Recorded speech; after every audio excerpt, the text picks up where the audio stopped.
Here's the question. 14 minus 2, inside the bracket, 5 minus 9.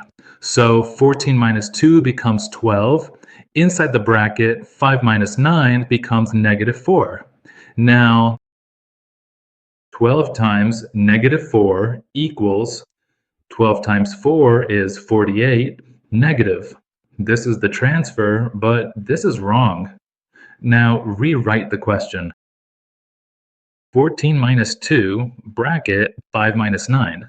So first, we'll solve the bracket. 5 minus 9 becomes negative 4, and this becomes 14 minus 2.